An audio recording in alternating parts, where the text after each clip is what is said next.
চিৰমাতা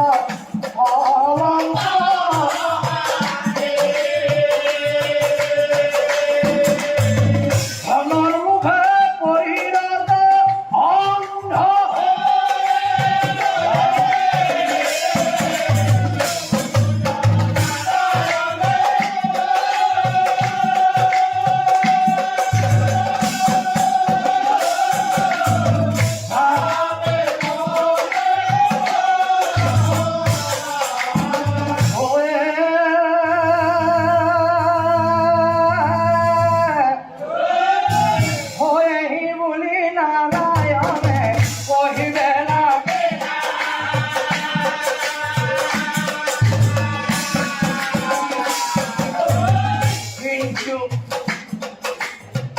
এই কথা ধৰ্ম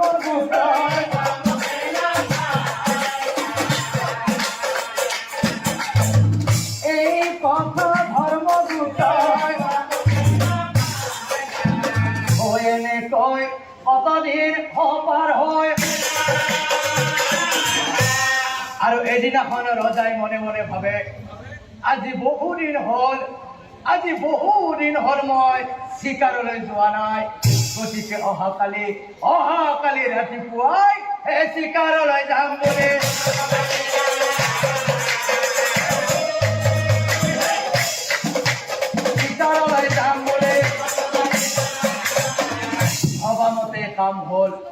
ভবামতে কাম হল হাতে ধন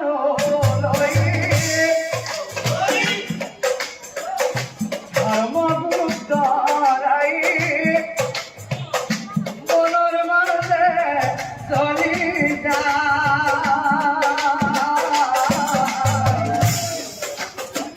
বনৰ মাজে চলি মৃগ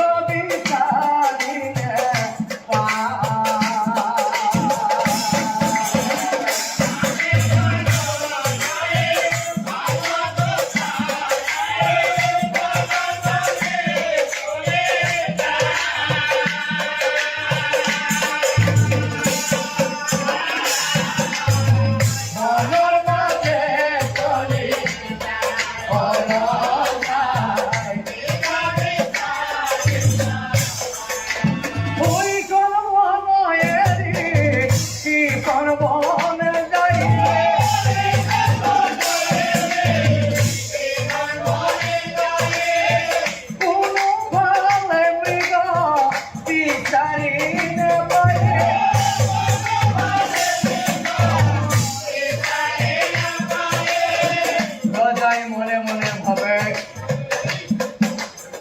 ক্ষুধাতে কেনে কৈ যাম মই ঘৰলৈ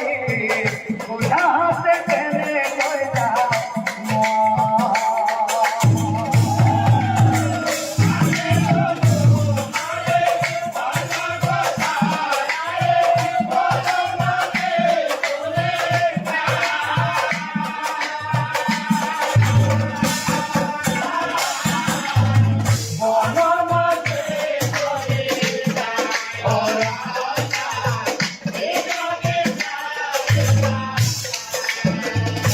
মৃগ বিচাৰিয়া ৰজাই ভাগৰিব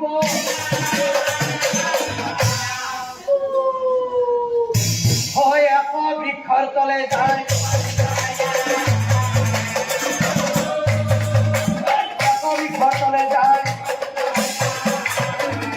দেখে ৰজাই সূৰ্য অস্ত অসমাগত ৰজাই মনে মনে ভাবে যিহেতু গধূলি হল এতিয়া আৰু মই হৰিণৰ আশা বাদ দি ঘৰলৈ যোৱাই ভাল হ'ব ঘৰলৈ যোৱাৰ আগত এই বৃক্ষৰ তলতে মই কিছু সময় জিৰণি ল'ম বুলি আৰু ঠিক সেই সময়ত ৰজাই দেখিবলৈ পালে সিংহই আকৌ আহি আছে ৰজাক লক্ষ্য কৰি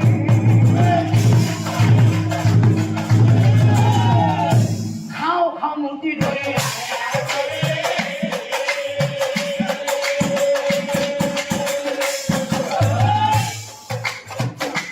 মুক্তি ধৰে সিংহক দেখি ধৰ্মগুপ্তৰ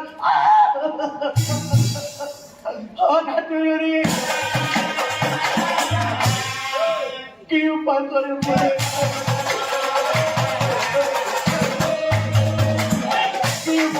বুলি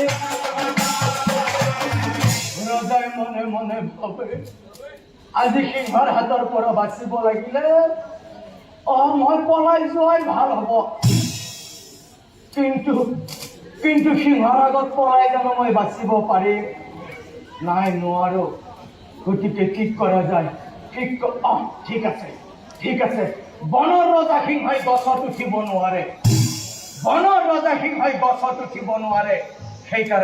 সেইকাৰণে মই এই গছডালতে উঠাই ভাল হ'ব হেন ভাবি ধৰ্মগুপ্তই গছটো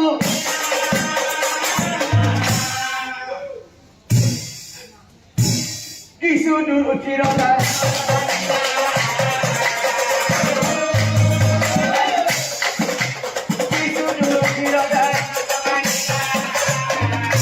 যিহেতু বনৰ ৰজাই গছত উঠিব নোৱাৰে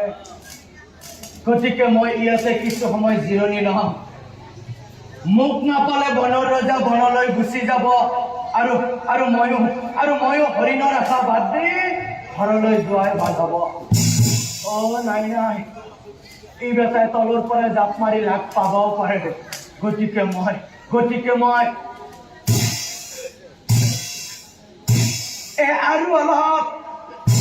আৰু অলপ ওপৰলৈ হৈ উঠিব কচাই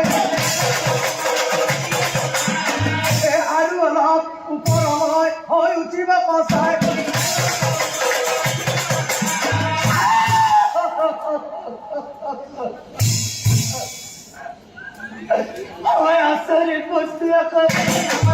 আচৰিত বস্তু আকৌ ভালুক এটা বহি আছে ওপৰত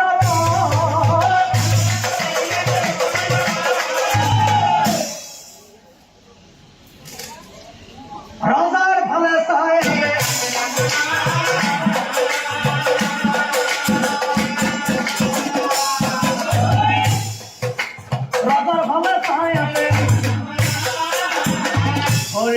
হৰি প্ৰভু আজি মই আহোঁতে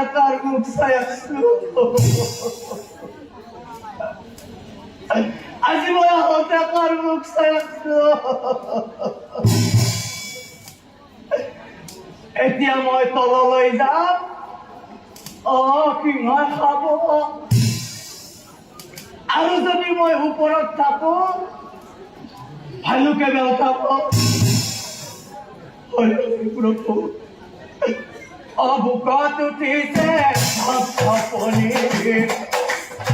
ভয়ে উঠি যায়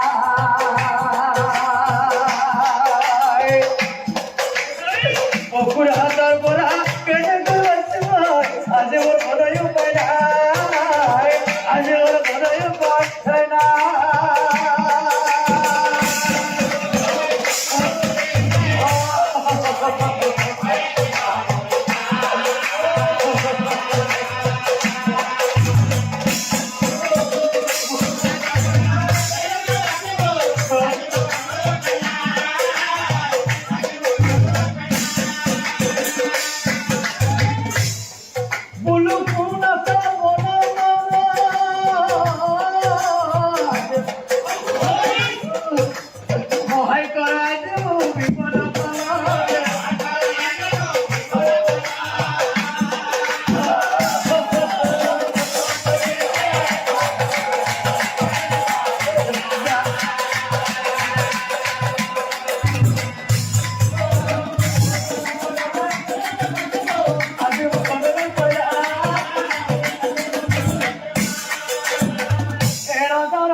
দেখি ভালুক মহাশয় ৰজাক চাহিয়া পাছে অজীৱ শ্ৰেষ্ঠ মনুষ্য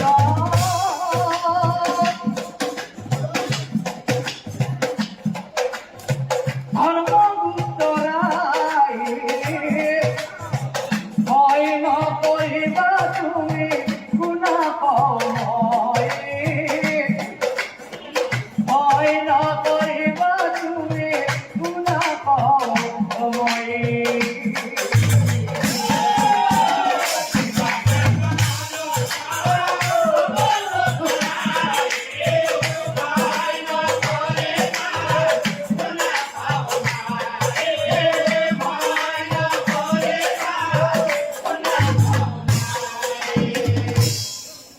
আচল কথাটো কি জানা ৰজা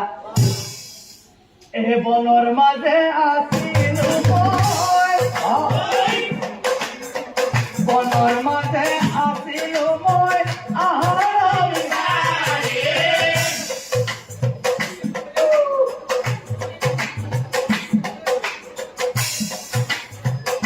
আৰু ঠিক সেই সময়ত মোক দেখি বন ৰজাই আহিল তকে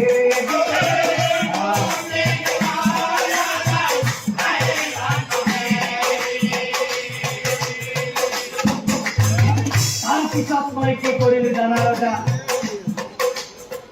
বন ৰজাক দেখি মই উঠিলো আৰু এতিয়া আশ্ৰয় লৈ আছো মই গছৰ ডালত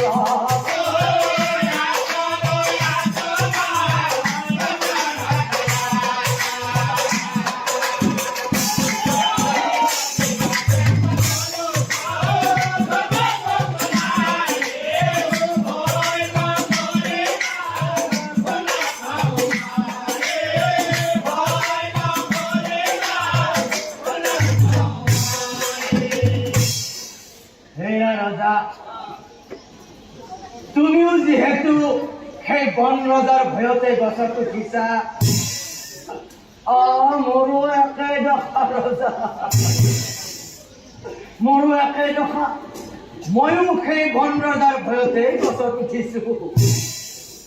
কিন্তু ৰজা তুমি হলা জীৱশ্ৰেষ্ঠ মনুষ্য আৰু মই হলো বনৰ পশু আমি দুয়োটা কাম কৰো আমি দুয়ো এই গছৰ ডালতে বন্ধুত্ব হওঁ আমি দুয়ো বন্ধুত্ব হৈ ওৰাই ৰাতি গছৰ ডালত আমি উজাগৰে থাকি লাভ নাই কিছু সময় তুমি টোপনি মাৰিবা মই পহৰা দিম আৰু তাৰ পিছত কিছু সময় মই টোপনি মাৰিম তুমি পহৰা দিবা হ'ব নহয় ৰজা এই প্ৰথমতে ধৰ্মগুপ্ত হয়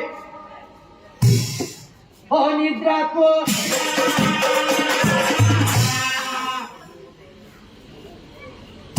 গছৰ ডালত ভালুকে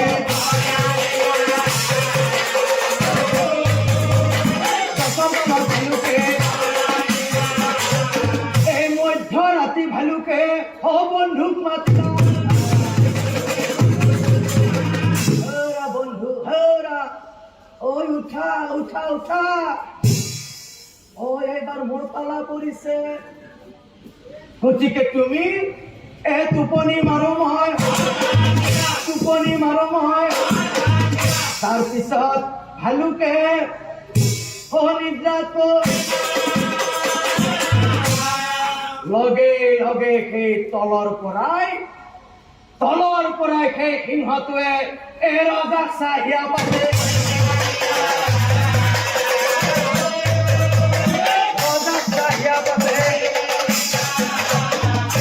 সিংহই বোলে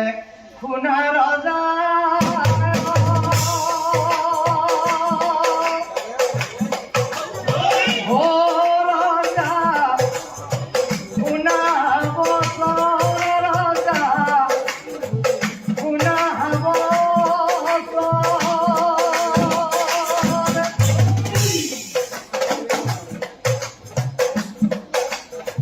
মনুষ্য হয় পশু বিশ্বাস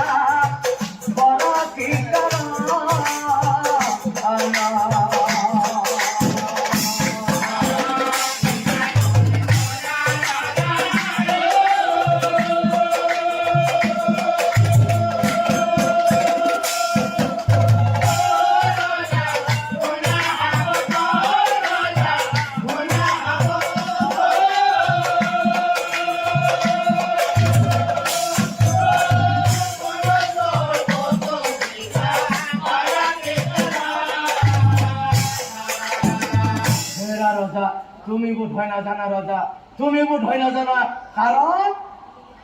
এ পেট ভৰাই খায়া দিছে কি ৰজা অলপমান আগতে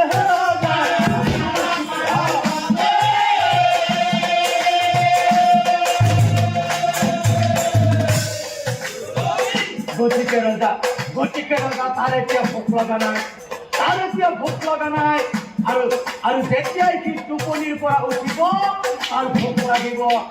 লাগিলে সি তোমাক খাব টোপনিৰ পৰা উঠিলে তাৰ ভোক লাগিব আৰু ভোক লাগিলে সি তোমাক খাব গতিকে ৰজা সি তোমাক খোৱাৰ আগতে তাক তুমি ডালৰ পৰা পেলাই দিয়া আৰু তাক ডালৰ পৰা পেলাই দিয়াৰ পিছত মই কি কৰিম জানা ৰজা মই তাক এনে এৰি